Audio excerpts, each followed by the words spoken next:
2020년 6월 9일 화요일 큐티 생명의 삶 오늘의 본문 신명기 29장 1절부터 9절까지 말씀입니다.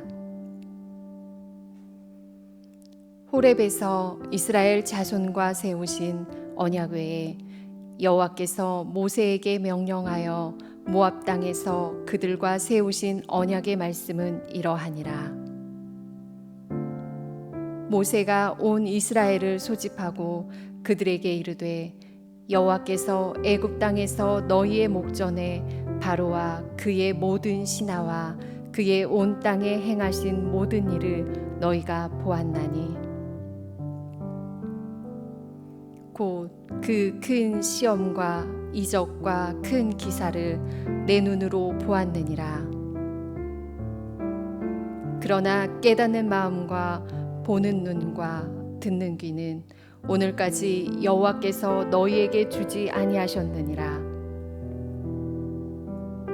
주께서 40년 동안 너희를 광야에서 인도하셨거니와 너희 몸에 옷이 낡아지지 아니하였고 너희 발의 신이 헤어지지 아니하였으며 너희에게 떡도 먹지 못하며 포도주나 독주를 마시지 못하게 하셨음은 주는 너희의 하나님 여호와이신 줄을 알게 하려 하심이니라. 너희가 이곳에 올 때에 헤스본 왕 시온과 바산 왕 옥이 우리와 싸우러 나왔으므로 우리가 그들을 치고 그 땅을 차지하여 루벤과 갓과 므낫세 반 지파에게 기업으로 주었나니 그런즉 너희는 이 언약의 말씀을 지켜 행하라. 그리하면 너희가 하는 모든 일이 형통하리라. 아멘.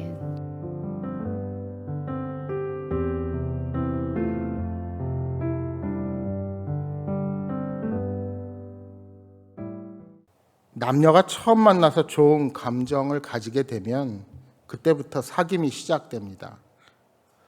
서로 사랑하는 마음을 가지고 사귐을 시작합니다. 그리고 그 사귐이 열매를 맺어서 결혼을 하게 됩니다. 결혼을 결정할 때 느끼는 상대에 대한 감정과 첫 만남에서 느꼈던 서로에 대한 마음이 같을 수는 없을 것입니다. 교제하다가 보면 실망할 때도 있고 감동될 때도 있습니다. 그리고 결혼 후에 10년 이상 살아가다 보면 서로에 대한 알미 축적되고 정이 더욱 깊어지게 됩니다.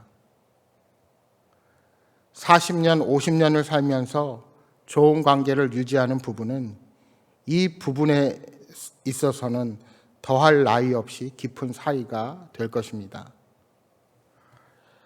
여러분, 우리가 하나님과의 관계도 알매 측면에서 살펴보면 많은 변화를 겪습니다. 처음 하나님을 만났을 때 느꼈던 마음과 신앙생활을 10년 정도 했을 때 깨닫는 하나님은 차원이 다른 분이십니다. 40년 혹은 50년 이상 하나님을 경험하고 나서 우리가 믿지 않는 자들에게 하나님은 이런 분이시라고 말할 때 그때 우리가 느끼는 하나님은 모두 다른 알므로 다가오게 될 것입니다. 오늘 우리가 읽은 이 말씀은 40년 동안 하나님과 깊이 있는 동행을 하고 난 모세가 하나님은 이런 분이시다라고 이스라엘 출애굽 2세대들에게 말씀하시는 내용입니다.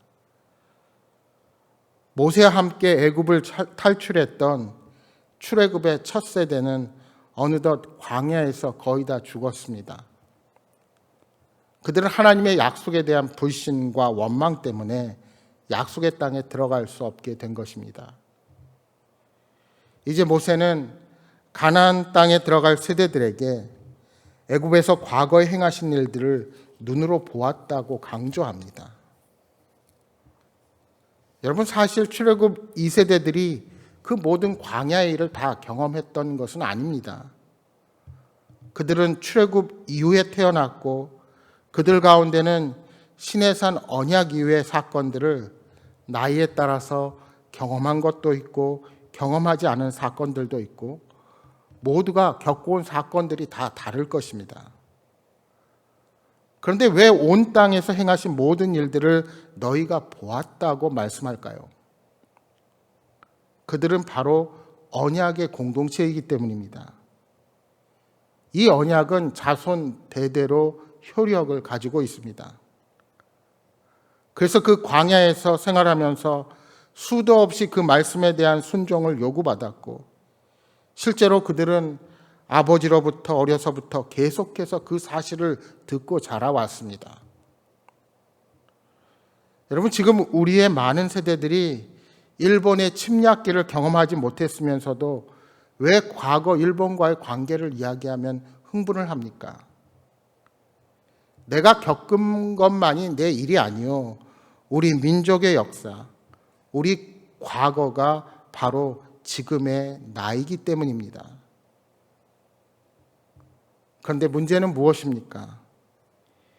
이스라엘은 그렇게 하나님의 하시는 일을 출애굽 과정에서 그리고 광야 한복판에서 지금까지 보아왔지만 하나님을 아는 마음이 부족했던 것입니다. 10가지 애굽에서의 재앙과 홍해의 기적을 보았음에도 불구하고 계속해서 광야의 삶 가운데 하나님 말씀에 순종하지 못했던 것입니다. 그리고 그 이유를 모세는 4절에 이렇게 말씀합니다. 그러나 깨닫는 마음과 보는 눈과 듣는 귀는 오늘까지 여호와께서 너희에게 주지 아니하셨느니라. 이스라엘은 하나님께서 행하시는 이적과 기사를 보아왔고 하나님의 명령을 들어왔지만 그들이 어떠한 삶을 살아야 하는가를 바로 깨닫지 못했다는 것입니다. 이사야서 6장 9절에 말씀합니다. 여호와께서 이르시되 가서 이 백성에게 이르기를 너희가 듣기는 들어도 깨닫지 못할 것이요 보기는 보아도 알지 못하리라. 예언의 말씀을 들어도 하나님께서 원하시는 것이 무엇인지 깨닫지 못한다는 것입니다. 결국은 하나님께서 우리에게 이해하는 마음과 보는 눈과 듣는 귀를 주셔야 하나님의 일들을 바로 깨달을 수 있음을 말씀하시는 것입니다. 따라서 우리는 날마다 기도해야 합니다. 영적인 무감각으로 닫힌 눈과 닫힌 귀를 가지지 않도록 늘 간구해야 합니다. 이스라엘 백성들은 하나님의 어떠하심을 헤아리지 못했고 하나님이 그들에게 무엇을 원하시는지에 대해서도 전혀 깨닫지 못했습니다. 그들은 철저히 영적으로 무감각하고 어두워져 있었습니다. 여러분, 우리가 만일 하나님께서 보여주시는 사건들 속에서 아무것도 배우지 못한다면 이보다 더 비참한 것은 없을 것입니다. 마땅히 배워야 하는 교훈을 배우지 못하면 잘못된 행실은 반복될 수밖에 없고 그 결과 하나님의 징계를 피하기 어려워집니다. 따라서 영적으로 철저히 무지함으로 하나님 말씀에 불순종했던 이스라엘 백성은 결국 하나님이 약속하신 땅을 밟아보지 못하고 광야에서 다 죽게 되었습니다. 오늘 살아가는 우리들도 마찬가지입니다. 이 땅에서 그리스도인으로 산다는 것은 하나님 나라에 합당한 백성이 되어가는 과정이자 하나님이 끊임없이 우리를 교훈하시는 과정이기도 합니다. 그래서 우리에게 일어나는 일과 하나님께서 주시는 은혜 속에서 우리는 늘 생각해야 합니다. 오늘 내 삶에서 벌어지는 일들을 통해서 하나님께서 원하시는 것은 무엇일까? 이러한 생각을 하는 과정을 통해 우리는 하나님의 마음을 알아가고 마침내 그 기대하시는 일들을 향해 노력하는 가운데 우리들의 신앙은 성숙해 가게 될 것입니다. 과거를 통해서 하나님의 교훈을 배우는 사람들이 오늘이라는 시간 속에서 하나님이 원하시는 삶을 살아가게 된다는 사실을 이 아침 다시 한번 명심하시기 바랍니다. 계속해서 모세는 백성들에게 지난 40년 동안 광야에서 행하신 놀라운 이적들과 은혜의 손길을 기억하라고 말씀합니다. 그 힘든 여정 동안 하나님은 의복이나 신이 헤어지지 않게 하셨습니다. 또한 요단 동편 모압에 도착했을 때 이스라엘과 싸우려 왔던 헤스본 왕 시온과 바산 왕 옥에 대해서도 이야기합니다. 하나님은 이스라엘 백성들과 함께 하셔서 그 군대를 쳐서 승리를 거두고 그 땅을 르우벤과 갓과 므낫세 반지파에게 기업으로 주셨습니다. 9절의 말씀입니다. 그런즉 너희는 이 언약의 말씀을 지켜 행하라. 그리하면 너희가 하는 모든 일이 형통하리라. 이 언약의 말씀을 지켜 행하라. 이 말씀은 1절로부터 8절 말씀의 결론이라 할 수 있습니다.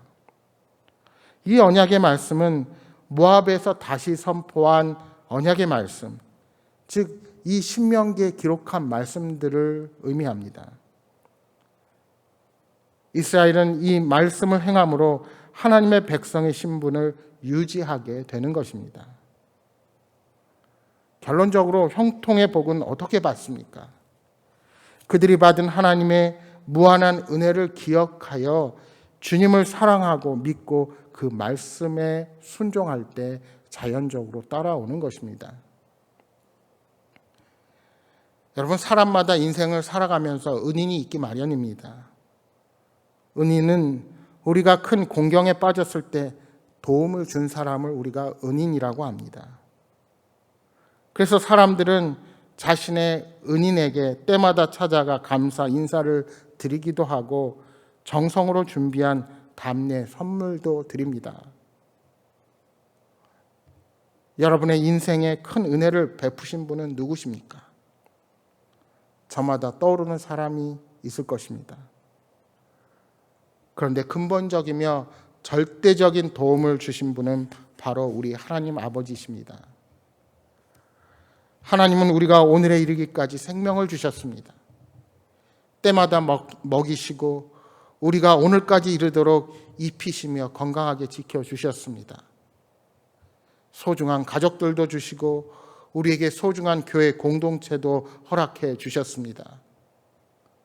그리고 그 무엇보다 주님은 우리를 속죄하시려고 자신의 아들 예수님을 십자가에 죽게 하셨습니다.